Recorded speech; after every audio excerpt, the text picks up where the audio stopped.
Hello viewers, price Bangladesh YouTube চ্যানেলের পক্ষ থেকে আপনাদেরকে সবাইকে সুস্বাগতম। আজকের এই ভিডিওতে আমি ভিভোর নতুন একটি মডেল আনবক্স করতে যাচ্ছি। মডেলটি হচ্ছে ভিভো V30 লাইট।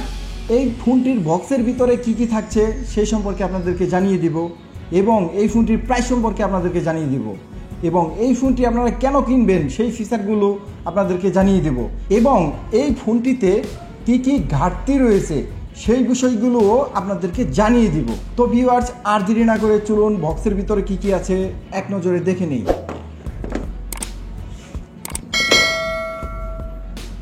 প্রথমেই পেয়ে গেলাম ফোনটি। এই ফোনটি মার্কেটে আপনারা দুটি কালার অ্যাভেলেবেল পাবেন। একটি কালার হচ্ছে ক্রিস্টাল ব্ল্যাক, এই কালারটি হচ্ছে ক্রিস্টাল ব্ল্যাক এবং স্ক্রিনে আপনারা যে কালারটি দেখতে পাচ্ছেন সেটি হচ্ছে ব্রিজ গ্রিন। ব্রিজ গ্রিন এই কালারটিতে রয়েছে কালার চেঞ্জিং টেকনোলজি, যার ফলে আপনারা ইউভি লাইট বা সূর্যের আলোতে এই ফোনটি ভিন্ন কালার দেখতে পাবেন। ভিউয়ার্স, এরপর দেখে নিচ্ছি বক্সের ভিতরে কি কি থাকছে। এটি হচ্ছে স্টিকার, এটি ওয়ারেন্টি কার্ডে লাগাতে হয় এবং আমরা পেয়ে গেলাম একটি আকর্ষণীয় ব্যাক কেস এবং আমরা পেয়ে গেলাম একটি ওয়ারেন্টি কার্ড। ওয়ারেন্টির সকল নিয়ম কানুন এখানে দেয়া আছে এবং user manual guide. Type C charging cable, 80 watt fast charger এবং সিম ইজেক্টর টুল। তো ভিউয়ার্স, বক্সের সাথে মূলত এই জিনিসগুলোই আপনারা পাবেন। এটার মধ্যে একটি জিনিস লক্ষণীয় বিষয়, সেটি হচ্ছে এই ফোনটির বক্সের ভিতরে কোনো হেডফোন নেই। ভিউয়ার্স, এখন দেখে নিচ্ছি ফোনটির অ্যাপিয়ারেন্স সম্পর্কে। ফোনটির টপ সাইডে ইউজ করা হয়েছে নয়েজ ক্যান্সেলেশন মাইক এবং ডান পাশে রয়েছে পাওয়ার বাটন এবং ভলিউম রকার্স এবং বাম পাশ টোটালি ফ্রেশ এবং ডাউন সাইডে রয়েছে SIM tray, microphone, type C charging port এবং লাউড স্পিকার। ডিয়ার ভিউয়ার্স, এখন আসি এই ফোনটির ফিচার সম্পর্কে। এই ফোনটিতে আপনারা অ্যামোলেডের একটি ডিসপ্লে পেয়ে যাবেন আর এই ডিসপ্লে সাইজ হচ্ছে 6.67 ইঞ্চি আর এটার রিফ্রেশ রেট হচ্ছে 120 hertz, full HD plus resolution এবং আপনারা এই ডিসপ্লেতে পেয়ে যাবেন 1800 পিক ব্রাইটনেস, যার কারণে এই ফোনটির ডিসপ্লে অনেক প্রাণবন্ত এবং ক্লিয়ার আমার কাছে মনে হয়েছে। এই ফোনটির পেছনে রয়েছে তিনটি সেন্সর।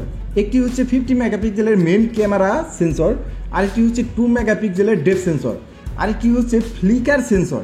এটার কাজটা হচ্ছে যখন আমরা একটা ডিসপ্লে, মনে করেন একটা মনিটরের ছবি বা ভিডিও তোলার সময় আমরা কিন্তু সাধারণ ফোনগুলোতে ঝিরঝির বা নয়েজ চলে আসে, বাট এই ফ্লিকার সেন্সরটা থাকার কারণে আপনাদের ওই ধরনের কোনো প্রবলেম হবে না। আপনারা যে কোনো টিভি বা মনিটরের ছবি বা ভিডিও ক্লিয়ারলি ছবি বা ভিডিও করতে পারবেন। আর এই ফোনটির ফ্রন্টে দেওয়া আছে 8 মেগাপিক্সেলের ক্যামেরা। তো ক্যামেরা কোয়ালিটির দিক থেকে আমি মনে করি অনেক বেটার, বরাবরের মতো এই ফোনটিও ক্যামেরা ফোনই বলা যায়, কারণ এই প্রাইস রেঞ্জের মধ্যে যে ফোনগুলো আছে তাদের থেকে অনেক বেটার পারফর্ম করে এই ফোনটি। এই ফোনটিতে আপনারা পেয়ে যাবেন 8GB র্যামের সাথে 8GB এক্সটেন্ডেড র্যামের সাপোর্ট এবং 256GB হচ্ছে ফোন স্টোরেজ। এই ফোনটির আর কোনো ভেরিয়েন্ট নেই, আপনারা এই একটি ভেরিয়েন্টেই এই ফোনটি পেয়ে যাচ্ছেন। আর এই ফোনটিতে ব্যবহার করা হয়েছে কোয়ালকম স্ন্যাপড্রাগন 685 চিপসেট, যার ক্লক স্পিড হচ্ছে 2.8 GHz। আর একটি ব্যাপার হচ্ছে এই ফোনটির জিপিইউ কিন্তু আপনারা পেয়ে যাচ্ছেন অ্যাড্রেনো 610। তো বলাই যায় আপনারা এই ফোনটি দিয়ে গেমিং স্মুথলি করতে পারবেন, কারণ স্ন্যাপড্রাগনের প্রসেসর, 8GB র্যামের সাথে 8GB এক্সটেন্ডেড র্যাম এবং 256GB স্টোরেজ।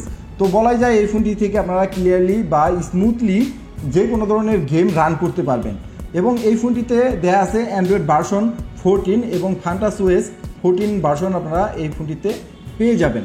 আরেকটি ব্যাপার লক্ষণীয়, সেটি হচ্ছে এই ফোনটিতে কিন্তু আপনারা 80 ওয়াটের ফ্ল্যাশ চার্জার পাচ্ছেন, যার কারণে মাত্র 43 মিনিটেই ফুল চার্জ করে নিতে পারবেন এবং 5000 mAh ব্যাটারি থাকার কারণে আপনারা একবার চার্জ দিয়ে লং টাইম এই ফোনটি ইউজ করতে পারবেন। তো ভিউয়ার্স, এই ফোনটির প্রাইস রাখা হয়েছে মাত্র 32,999 টাকা। তবে এই প্রাইস রেঞ্জের মধ্যে আরও কিছু ডেভেলপ করা উচিত ছিল। তার মধ্যে একটি বিষয় হচ্ছে এই ফোনটির ফ্রন্ট ক্যামেরা। এই ফোনটিতে যে 8 মেগাপিক্সেলের ফ্রন্ট ক্যামেরাটা দেয়া আছে সেটা আরও ইমপ্রুভ করার প্রয়োজন ছিল, কারণ আমরা এই প্রাইজের মধ্যে সাধারণত ভিভোর কাছ থেকে কিন্তু 44 মেগাপিক্সেল বা 50 মেগাপিক্সেল আগে আমরা পেয়ে থাকি, বাট এই ফোনটিতে কিন্তু অনেক কম 8 মেগাপিক্সেলের ক্যামেরা দেয়া আছে। তো যদি এটা 16 মেগাপিক্সেলও দেওয়া হতো সেক্ষেত্রে আমার কাছে অনেক বেটার মনে হতো। এবং এই ফোনটিতে কিন্তু আপনারা ওয়াইড অ্যাঙ্গেল কোনো লেন্স পাচ্ছেন না, সেক্ষেত্রেও আপনারা অনেক ধরনের প্রবলেমে পড়তে পারেন এই ফোনটি ইউজ করে, কারণ ওয়াইড অ্যাঙ্গেল ক্যামেরাটা আমার মতে অনেক প্রয়োজনীয় একটি ক্যামেরা।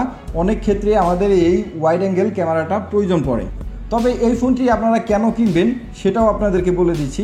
এই ফোনটির যে মেইন রিয়ার ক্যামেরাটা আছে এটা দিয়ে আপনারা ভিডিও বা ছবি ক্লিয়ারলি তুলতে পারবেন, এবং আপনারা ইন ডিসপ্লে ফিঙ্গারপ্রিন্ট স্ক্যানার পেয়ে যাচ্ছেন এই ফোনটিতে, এবং অ্যামোলেড ডিসপ্লে পেয়ে যাচ্ছেন এই ফোনটিতে। এই ফোনটিতে 8GB র্যাম এনাফ এবং 256GB ফোন স্টোরেজ এটাও এনাফ পরিমাণে দেওয়া আছে এই প্রাইস সেগমেন্টের মধ্যে। এবং এই ফোনটির ডিজাইন আমার কাছে অনেক বেটার মনে হয়েছে, যার কারণে আপনারা এই ফোনটি কিনতে পারেন। তো ভিউয়ার্স, দেখা হবে পরের ভিডিওতে। এতক্ষণ পর্যন্ত সবাই ভালো থাকবেন এবং সুস্থ থাকবেন। এবং আপনি যদি আমাদের এই চ্যানেলে নতুন হয়ে থাকেন অবশ্যই সাবস্ক্রাইব করে আমাদের সাথেই থাকুন। আসসালামু আলাইকুম।